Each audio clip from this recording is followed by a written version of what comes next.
ಎಲ್ಲರಿಗೂ ನಮಸ್ಕಾರ. ಮಹಾಭಾರತದ ಈ ಕತೆ ಅತ್ಯಂತ ಕುತೂಹಲಕಾರಿಯಾದದ್ದು. ಕುಂತಿ ಮತ್ತು ಮಾದ್ರಿಯ ಮಕ್ಕಳು ಹಾಗೂ ಕರ್ಣನ ಜನ್ಮ ರಹಸ್ಯ.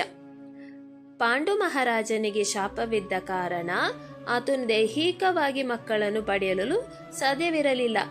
ಆಗ ಕುಂತಿಯು ತನಗೆ ದೂರ್ವಾಸ ಮುನಿಗಳು ನೀಡಿದ ಸಂತಾನ ಪ್ರಾಪ್ತಿ ಮಂತ್ರವನ್ನು ಬಳಸುತ್ತಾಳೆ. ಕುಂತಿಯು ಈ ಮಂತ್ರದ ಮೂಲಕ 3 ದೇವತೆಗಳನ್ನು ಆಹ್ವಾನಿಸಿ 3 ಪುತ್ರರನ್ನು ಪಡೆಯುತ್ತಾಳೆ. ಧರ್ಮರಾಯ, ಯುಧಿಷ್ಠಿರ ಇವರು ಯಮಧರ್ಮರಾಯನ ಅಂಶ, ಭೀಮ ವಾಯುದೇವನ ಅಂಶ, ಅರ್ಜುನ ಇಂದ್ರದೇವನ ಅಂಶ. ಹೀಗೆಯೇ ಕುಂತಿಯು ಈ ಮಂತ್ರವನ್ನು ಮಾದ್ರಿಗೂ ಉಪದೇಶಿಸುತ್ತಾಳೆ. ಮಾದ್ರಿಯು ಅಶ್ವಿನಿ ದೇವತೆಗಳನ್ನು ಪ್ರಾರ್ಥಿಸಿ 2 ಪುತ್ರರನ್ನು ಪಡೆಯುತ್ತಾಳೆ. ಅವರೇ ನಕುಲ ಮತ್ತು ಸಹದೇವ. ಈ 5 ಮಕ್ಕಳನ್ನು ಒಟ್ಟಾಗಿ ಪಾಂಡವರು ಎಂದು ಕರೆಯಲಾಗುತ್ತದೆ. ಕರ್ಣನನ್ನು ಪಾಂಡವ ಎಂದು ಏಕೆ ಕರೆಯುವುದಿಲ್ಲ? ಕರ್ಣನು ಕೂಡ ಕುಂತಿಯ ಮಗನೇ. ಆದರೂ ಆತನನ್ನು ಪಾಂಡವರ ಸಾಲಿಗೆ ಸೇರಿಸದಿರಲು ಕೆಲವು ಮುಖ್ಯ ಕಾರಣಗಳಿವೆ.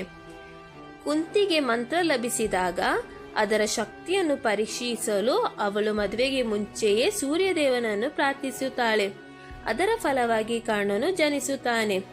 ಲೋಕಪವಾದಕ್ಕೆ ಹೆದರಿ ಕುಂತಿ ಮಗುವನ್ನು ನದಿಯಲ್ಲೇ ತೇಲಿಸಿ ಬಿಡುತ್ತಾಳೆ. ಕರ್ಣನು ಬೆಳೆದದ್ದು ಅತಿರಥ ಮತ್ತು ರಾಧೆ ಎಂಬ ಸಾಧಾರಣ ದಂಪತಿಗಳ ಮನೆಯಲ್ಲಿ. ಲೋಕದ ದೃಷ್ಟಿಯಲ್ಲಿ ಆತ ಸೂತಪುತ್ರನಾಗಿ ಗುರುತಿಸಿಕೊಂಡನೇ ಹೊರತು ರಾಜಕುಮಾರನಾಗಿ ಅಲ್ಲ.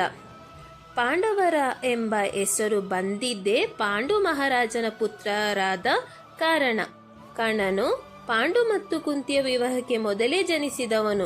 ಹಾಗಾಗಿ ತಾಂತ್ರಿಕವಾಗಿ ಆತ ಪಾಂಡುವಿನ ಮಗನಲ್ಲ. ಕುರುಕ್ಷೇತ್ರ ಯುದ್ಧದ ಸಮಯದಲ್ಲಿ ಸತ್ಯ ತಿಳಿಯುವವರೆಗೂ ಕರ್ಣನು ಕೌರವ ಪಾರವಾಗಿ ಇದ್ದನು. ಕುಂತಿ ಯುದ್ಧದ ಮುನ್ನ ಸತ್ಯ ಹೇಳಿದರು. ಕರ್ಣ ತನ್ನನ್ನು ಬೆಳೆಸಿದವರು ಮತ್ತು ಸ್ನೇಹ ನೀಡಿದ ದುರ್ಯೋಧನನಿಗೆ ನಿಷ್ಠನಾಗಿರುವ ನಿರ್ಧರಿಸಿದನು. ಹಾಗಾಗಿ ಕರ್ಣನು ಕುಂತಿಯ ಚೋಚಲ ಮಗನಾಗಿದ್ದರೂ ಇತಿಹಾಸದಲ್ಲಿ ಆತನನ್ನು ಕೌತೆಯ ಎಂದು ಕರೆಯಲಾಗುತ್ತದೆಯೇ ಹೊರತು ಪಾಂಡವ ಎಂದಲ್ಲ. ಧನ್ಯವಾದಗಳು.